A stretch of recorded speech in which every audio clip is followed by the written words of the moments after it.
My God. Keep saying reconnection successful.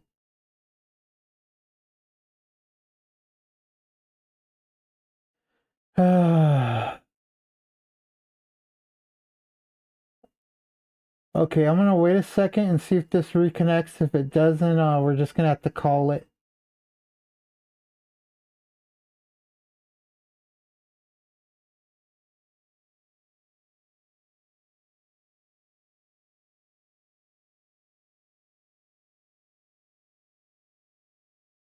So let's wait a second here.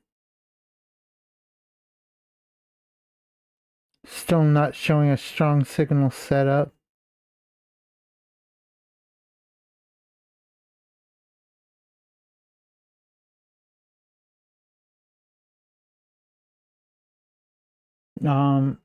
I seem to be live. Okay, good. It's showing it. Good. Okay, back to the it. crabs to see if this is working at all. And this guy here was around 638 grams when I first weighed him. One of the smallest. So I hope he has gained some weight. What was his weight before? Oh, yes! 640 to 740. And at first I thought the weight gain was good, but he's only gained 100 grams. And considering I'm feeding all of them 2 60-gram pieces of fish a day, he hasn't even gained as much weight as a day's worth of food. So I'm not sure where all that weight is going. He must just be shitting it out. He does feel a lot more full though. And no, I'm not misgendering him. I looked at his penis. Nice cock, dude. And so far I've actually managed to keep food costs really low. I ran out of caught fish, but I've been feeding them Aussie salmon from the market, which is cheap at like $3 a kilo. And I've gone through like 6 kilos of meat, so that's around $25. But for the amount of weight they gained so far, definitely not worth it. Alright, I wake up to flooding again, multiple times, so I need to come up with some way to stop that. At first I thought I'd make an overflow pipe on the drawers running down the side here, but that doesn't actually solve anything, as another piece of food can still get caught in that pipe, and also a pipe you just have to put a net over the end of the pipe. Solution possible, theft. And I stole 10 of these adapters from Bunnings, and I reckon if I cut a bunch of slots in the side which will create multiple points for the water to get through, even if the food blocks it, it should work. And look, this floating food can't get in the pipe. And the food floating is probably the main problem, but it doesn't matter. Okay. It flooded again, and I wish you could smell my garage right now. As when it flooded, it wasn't only water coming out of it, but crab shit and fish bits. Smells just disgusting. And now everything is just covered in a light layer of shit. It's disgusting. But I don't know what to do, so I'm just going to ignore it. And he's got stuff scattered everywhere. I've been way too fixated on the crabs and keeping them alive. Imagine how much of a pain that's going to be to clean up. Until one day it flooded real bad, and that's when I noticed how much other stuff was living in the tank. And I've accidentally created a home for castaways that must have been on the rocks or water that I stole. First we've got the snails. And to give you an indication of how crap the water in Sydney Harbour is, when I first add the water, they always run up the side of the tanks, but then settle back in. And we got this spirally guy, this weird guy, and a bunch of these black ones. And they clean the algae in the tank, but besides that, they aren't very useful, besides being delicious. Yup. So maybe I can sell them to some French guys or something. Then we've also got these guys, and I'm not really sure what they are, but luckily, I have a fish identification chart. No.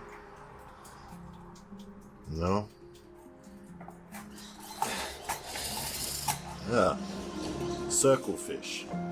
There's an anemone, which is always waving its arms around and trying to eat stuff, like these tiny crabs, which I'm not sure the species, but compared to mud crabs aren't very impressive, so I don't care. Then there's also these little fish. I counted like 6 to 8 of them, which I probably scooped up when doing water changes. And I'm not sure the species, but they're actually pretty beautiful and hang out in a gang under this rock, just chasing each other around and everything else in here. And they must be surviving on the food scraps that the crabs don't eat and mud crab poo.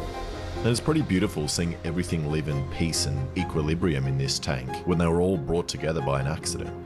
And an anemone ate one of the fish.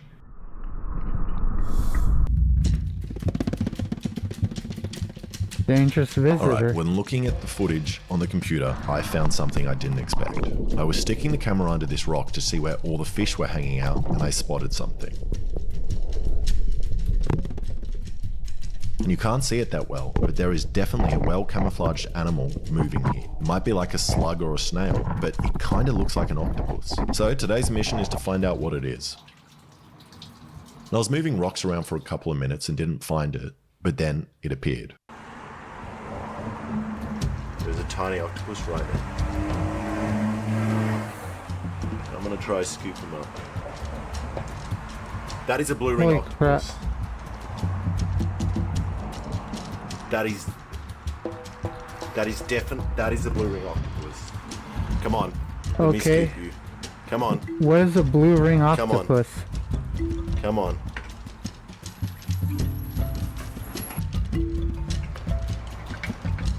I got it. I got it. I got it. I got it. Oh my god.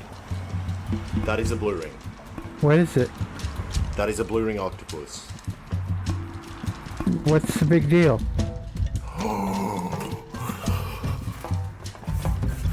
Why is he so excited? It's tiny. Well, it's probably a baby. That is the most beautiful thing. It definitely does look beautiful. And this is a blue ring octopus, one of the deadliest animals in Australia, capable Oh. of sucking off 20 men with a single bite. And apparently they are poisonous as well.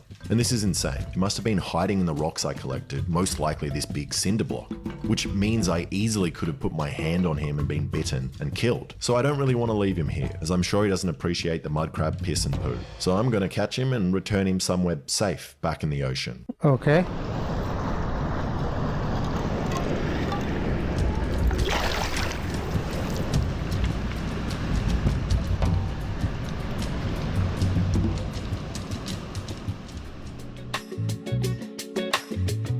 And here's something I didn't know about crabs. They like to take their clothes off, like frequently. It's called molting. What? And the smaller ones like this will remove their outer layer every couple of weeks to get bigger. And when it first started happening, I thought the crab was just dead. But then I came back to 2 crabs in the tank. And sadly, I didn't capture the process on camera. But it's like another scene from a horror movie. It literally pulls its own face off and then they crawl out of their own body, leaving behind their eyes, gills, and mouth. And it's probably one of the dumbest What's that? evolutionary things I've ever seen. Firstly, they can barely move while they are molting. And then the process kills them some of the time.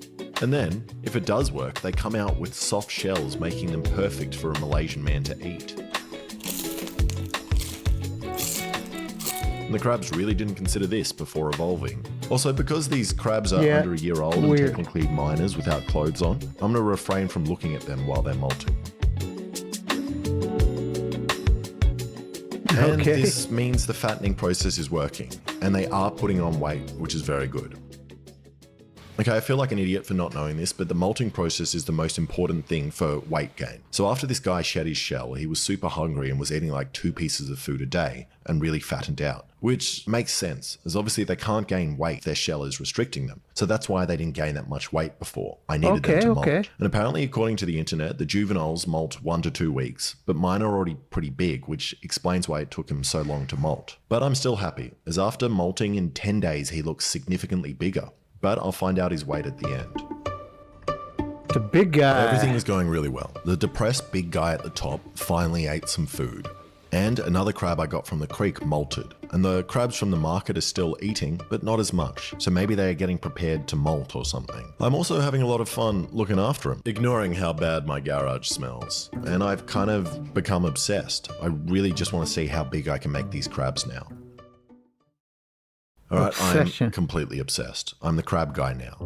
All I talk and think about are my crabs. If someone comes over, the first thing I ask them is, hey, you want to see my crabs? Oh, Alexa, come look at my crabs. It smells so bad, dude. It's actually the whole house smells. Like someone did a poo inside a dead fish. And that's the worst thing. I can't even smell them anymore. It's only the other people that notice, which means I'm walking Same around thing for probably people smelling like a crab. surrounded by cows. And this process is still going really well. I've had all 3 of my crabs from the creek molt, but the market crabs still haven't. And that's either because the creek ones are just healthier or like taking their clothes off more. So I reckon I'm going to feed them for 1 more week to fill them up, and then I might sell them. Okay. Alright, I've had these crabs in my garage for 100 days now. And besides the constant piss smell, I kinda love it. They all have unique personality. For example, this one tries to bite me, and this one tries to bite me even more. And I've also learnt a lot about myself in the process. For example, that I like crabs. Okay. And I am slightly sad they have to go, but it's time to weigh them and sell them and get some money. And first up, we have the big lethargic guy whose initial weight was 1,077 grams. And after 3 months of work, I have gained a massive 76 grams. Not good. Next, we have the feisty guy who was 759 grams, so I'm hoping for a little more, if I can get him to let go of the bucket. It's funny that once they grab one thing, they don't let go. It seems kind of like a design flaw. And he is now 861 grams, a gain of 102 grams, so far I am not making much money. Okay, number 3 was originally 638 grams, the smallest, but he is malted and definitely looks much bigger, so I'm hopeful. And this is amazing. He has more than doubled in weight and is now 717 grams heavier. Okay, and then I'm skipping to the last guy who was 792 grams, but hasn't malted and still looks small. And he is 907 grams. So in total, we have gained 2,269 grams, which is not that much, but I don't know how much that is worth until we sell them. And if I take in all the other costs, $610 plus electricity for the filter and heater for 4 months, which is $150 plus my labor, I don't think I've made any money. Okay. Alright, I still haven't sold them. I keep delaying it as I feel a bit bad, but since I'm not legally allowed to release them back into the nature since I farm them now, which was a mistake I learned after my video called How Many Fish Does It Take to Pull a Boat, which I received a $3,000 fine, I've decided I'm going to keep 5 of them and sell the smallest 5, which I'm not sure if I'm allowed to do, so I'm going to find someone who doesn't care. Okay.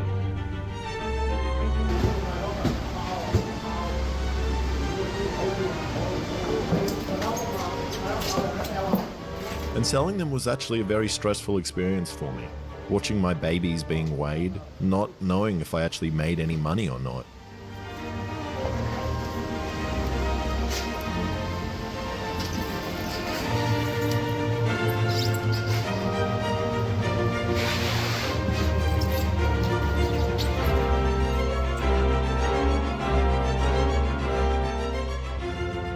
That went so much better than I thought it would. I got $576 for my 5 crabs. And this only happened as not only had the overall mud crab weight gone up by like 50%, but the price of mud crabs had more than doubled in the months I had them, going from $45 a kilo to $85 a kilo, which means the 5 mud crabs I sold were worth $300 more than the 7 I originally bought from the market.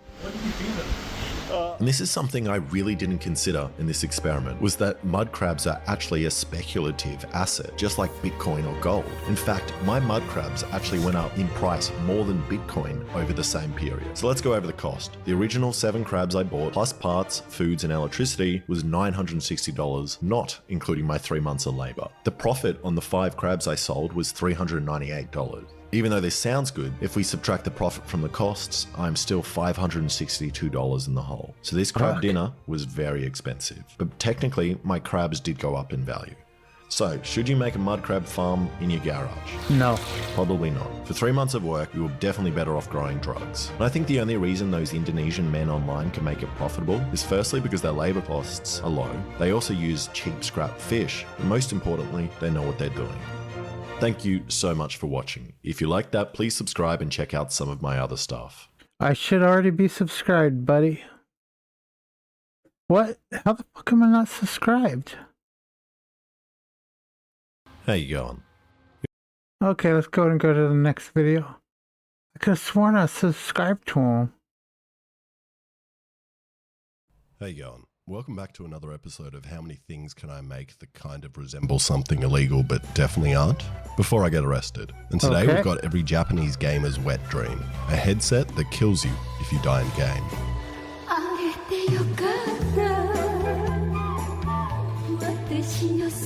Nerve gear. Alright, now if we do a little bit of research together, he's always you'll find like someone this. already did this. The creator of Oculus Rift apparently made it. But did he really? All I can find is this one concept art looking image which has these rods with nothing in them and no mechanism to fire them. And also, he is still here. So if he did make it, it didn't work that well. But I'm not going to trash talk him too much. I've recently learned to hold my tongue. Okay. So I'm just going to copy his design. And first to work out is the spiking brain problem. And I reckon I'm going to try use some pneumatic cylinders as they look similar to the Okay, it's concept not the and should nerd be gear. easy, but I've also never played with them before. So I bought a bunch of different ones and immediately came across my first problem. Oh, you're not working. This switch. Once I fixed that, I found my second. Pneumatic cylinders at this bore and length ain't going to get through rubber, let alone a skull. For some reason I thought they would work, like in No Country for Old Man. No matter how thin I make the spike or the skull, they just don't work. Does not work. Blank recs. That didn't go off. But since I already bought some pneumatic cylinders and I like the aesthetic of having air hoses poking out everywhere, I'm going to use them to hit the rounds. Nope. And the little ones don't work, so I decided instead of just trying this perfectly fine bigger one here, I would just make my own, which shoots this round bar into this round, which nicely clips into the end.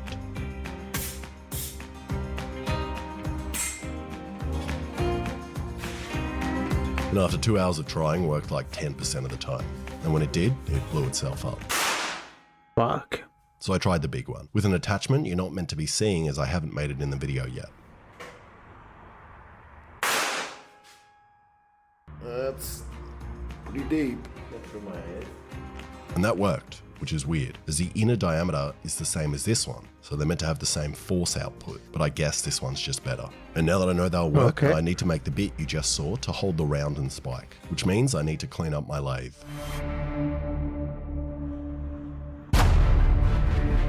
And turn down this pipe to dock perfectly inside this pipe. And for the barrel, I've made the mistake in the past of using mild steel, which is not the best, as it's mild, and stretches under extreme forces. Holy fuck. So I got this stuff, 4140 steel, which is extremely tough and very hard to work with. But what I found helps is jazz and lubricant, which covers up the sound of you ruining your carbide bits. And often while making projects like this, I You're often not find myself destroying your frustrated bits that if not a you can't single hear your manufacturer in bits being Sydney makes a destroyed. pipe with an inside diameter that perfectly fits around. But there probably is a reason for that. Okay, that fits. Now I just need another docking hole for the spike. I also reckon I need an exhaust port, an access hole in the side here. Is if I don't make this, if the round backfires, all the gas is going to shoot the pneumatic cylinder in the opposite direction I want. Alright, now I need to work out how to attach this to that. And what I think would work really well is some of the ugliest welds you've ever seen on this nut, Okay. which will allow me to screw this bit on. And for the firing pin, the easiest thing I could think of was just to put a weld blob on top and then grind that into a sharp point, which is actually exactly how the Australian Army produces their weapons. Now I just need one more. And to save me the trouble, I just bought one off Amazon. Now I need my headset, and this Oculus Rift has been with my family for generations. My grandfather used it on the boat while migrating to Australia and passed his time in I've the actually rough, never wavy seas used the by watching VR the set Artwork, and before. I've been using it ever since. And to attach the spiking rods, I just put some PVC pipes on some flanges and painted them black. And then also spray painted the pneumatic rods, and luckily ran out of paint just in time before I get cancelled. And these fit nicely. So now I need to work out the hard bit. How do I get the computer to talk to the pneumatic rods to fire when I die in game? But I think I have a solution. I can use this large computer and this cable to talk to this even tinier computer, as they both speak the same language. Okay.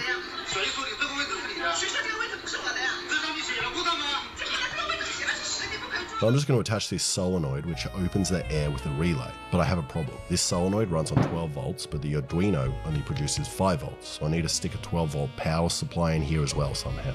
And I really don't know why no one produces a 5 volt solenoid. I haven't looked if they have, but I'm still really annoyed I don't have one. Also, I need to do some coding, If command equals 1 in commas. which is a little above my pay grade. But I did manage to have a pretty productive conversation with my boss.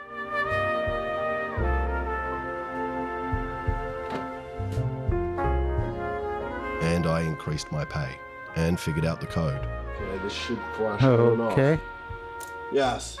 And after a process of elimination of jamming wires in random holes and placing alligator clips on random pins, I've got this. And now when I tell it to open on the computer by pressing 0, it should trigger the cylinder. So let's test it out with a nail. Oh, I hate this. I hate this. 3, 2, 1. Ooh. Holy shit.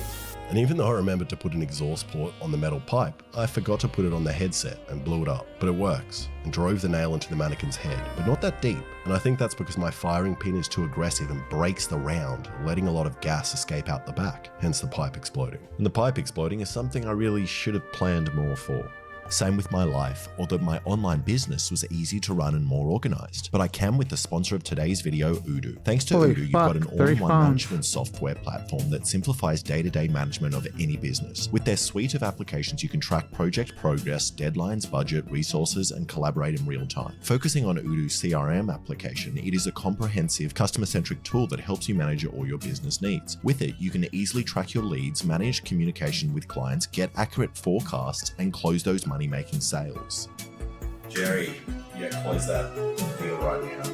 Using the Kanban view, each opportunity is presented as a card with all essential information in the front. Each stage provides an overview of expected revenue, and you can easily drag them from one stage to another like a board of sticky notes. When talking to your client about pitching your business and closing those deals, you can send emails, schedule calls and meetings, and have internal exchanges all from within the app, ensuring easy access to discussion history. You can also forecast and track your results with revenue forecasts. So no more juggling. So it's like a personal assistant just to get a job done with Pt2's CRM application. You can do everything. The best part is you can use the CRM app for free, since Pt2's first app is free for life with unlimited hosting and support. So get your business organized today by clicking on my link in the description to get started for free with Pt2. So I remade the pipe and cut some exhaust holes and tried again.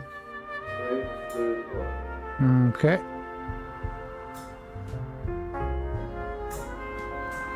I love doing projects that involve coding, because when stuff doesn't work, I can just blame it on the code and not the fact that I'm bad at making the other things. 3, 2, 1. And the shell still blew out the back, but at least the pipe didn't blow up. So I'm going to move on. Didn't explode. Then I just strapped the solenoid to the back, but didn't leave enough room for the hose fitting. And I should just move it, but I could also just... And now, because I'm using 2 pneumatic pistons, I think normally you would use 2 solenoids, but I'm saving this one for a very special occasion. So instead, I'm just going to use a splitter on the air pipe, but I don't have the correct size pipe, so I need to cut one of my own. And now this looks awesome and really sinister, like something out of the Matrix. Speaking of which, red pipes or blue pipes? I think blue looks better. Okay, now it's time to test it with both rounds and nails. 3, 2, 1. Nice. That went perfectly if I wanted it to not work. And after some testing, something is very wrong with the solenoid, and it's letting air out before I open it. It's not meant to do that. And I was going to buy a new one, but decided to open it up first. And I'm not sure what idiot put that piece of tape in there, but if you look very closely, they left me a clue. Their fingers were covered with paint. And if we follow that clue, they went downtown, where their trail was starting to run out. But luckily they stocked up on more paint before heading east and getting into an altercation with a gang, where they seemed to limp off, injured. But that's where my investigation went cold, as they ditched their fingers at the scene of the crime. So I took the tape out and tried again with 2 rounds and 2 nails. Okay. Ooh. And they both fired, but that's weird, I can't see the nails. So either they traveled all the way through the head, or I purposely forgot to put them in, as I want you to wait till the end of the video to see what they do to a watermelon. But also the reduced pressure from the 2 pipes now strikes the round with the perfect power, and they don't break out the back anymore. Now, if you're smart, you'll realize I still haven't addressed the telling the computer to fire these when I die in game. And that's because I'm an idiot, and I would rather put on this headset than attempt proper coding. So I need someone that knows about coding and bullets.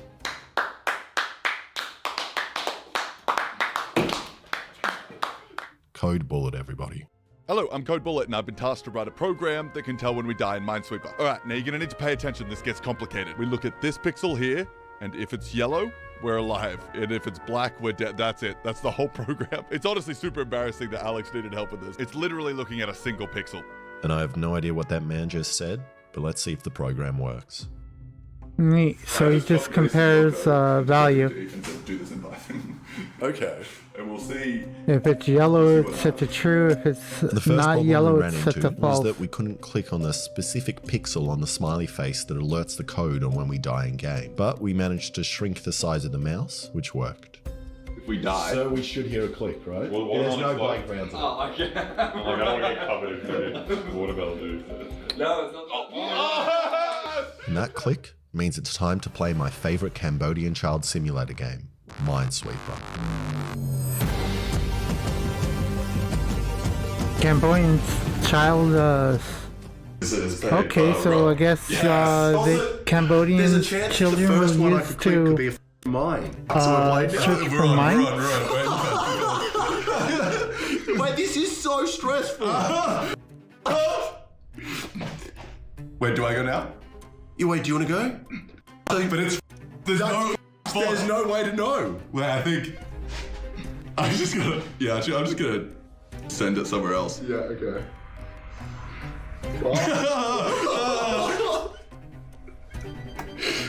That's not helpful at all. But, I mean, technically I know that only one of these, so I have a one in. Oh, I'm just going to click elsewhere, don't I? You gonna what? I'm just going to click elsewhere. Yeah. I hate this so much. I hate this. Oh my god! Why is it so bad? Normally you have so many clues. I'm risking it. Only one of these 8. Yeah. If I get the bomb out of the one of the 8. Yeah, he got the bomb.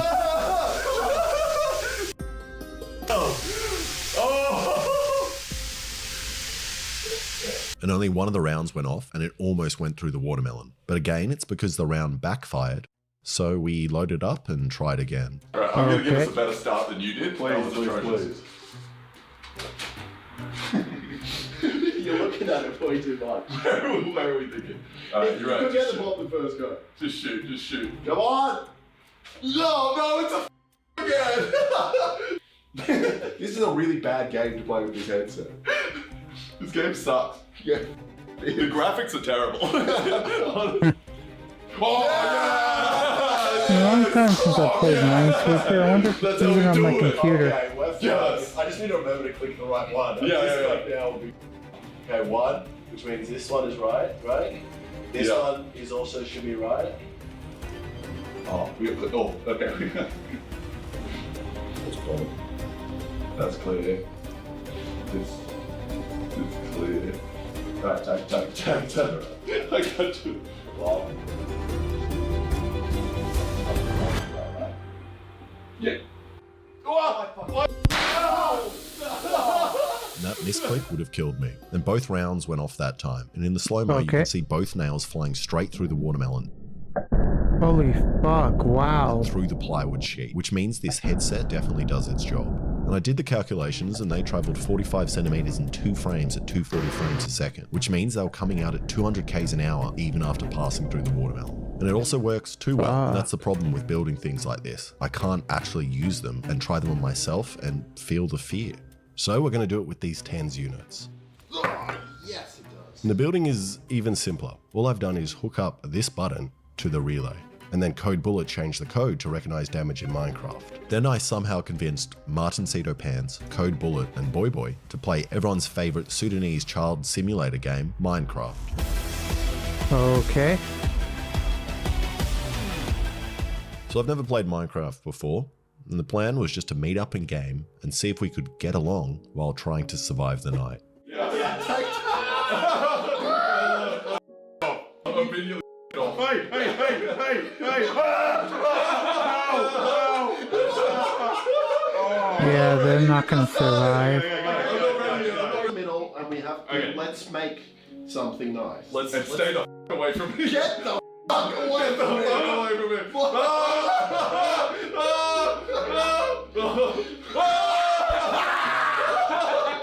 Get it, I'll avenge you.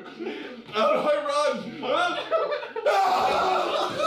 I ain't even get in. Oh no, I did. Oh, I got out there. Okay. What is the point of this game? What are we trying to do? Okay, we've had enough fun. Everyone We need stop. to. Okay. We need to. I'm standing still. No, Stop no, moving. We've had enough fun. I just want to look Stop at your moving. skin. You gotta Where really are good you? skin. Come back. We gotta go to. You gotta buy that tree, bro. You gotta buy that tree. Okay. Relax. Everyone, hands where we can see them. My hands are wet. Alex, I want hands. a good view of everyone. I got a good view of everyone as well. Okay. Alright. This is like Okay. hostage negotiation. Okay. What do we want from this? So, Yes! That's what I see. That's what I can see.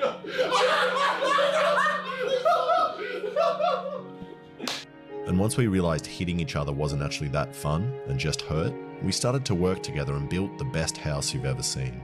Hey, there's a zombie over here. Oh, cool. Get This the is how- fuck away. Let's get it. You on my property? Hey, if I put something down in the wrong spot, I pick it up. Can they Is he using a wooden I can sword? hear them. Ah! No! Stop! Get in the house! Get in the house! Okay, we're safe. Wait. Wait, let me in. Stay in the house. Stay in It's so the dark, house. 'cause once you take Once you damage- take one hit of damage, you're Oh, done. what the f***? It's a sheep. if you hold shift. Wait, how high do we need to build this house? We can. I don't want to we can respawn, stop. bro. I think I'm gonna wait. They're gonna till- jump down and take fall damage. How the f do you get in? Holy sh! Ah! Hold on. Wait a second. We need a door. Jump on that. Ah!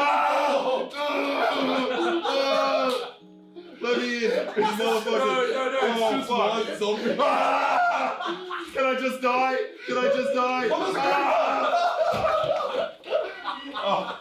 Oh. How come it takes so many hits to die? Let me in the house. And then we hit each other a little bit more before finally working out how to get underground, where I walked into lava immediately. Okay. Crazy. An electricity proof shield. Yeah, I can make you one if you want. No. Why? Oh no! Jump in the water! Jump in the water! Jump in the water! Worst case scenario.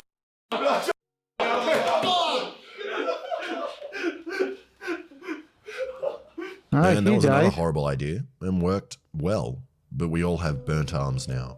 Big thanks to Code Bullet, Boy Boy, and Martin Cedo Pants, who also uploaded a full video of us playing Minecraft. And also, if there are any people watching that are currently building a torture dungeon and want another device, I'll sell you this for $78. I'm negotiable if it's a good cause. Thank you so much for watching. If you like that, please subscribe and check out some of my other stuff. Yeah, it was a great video. Thanks, buddy. Okay, guys, with that, I'm going to go ahead and call it for today, and I will see you guys tomorrow. So, later. Where's my mouse? Okay, there it is.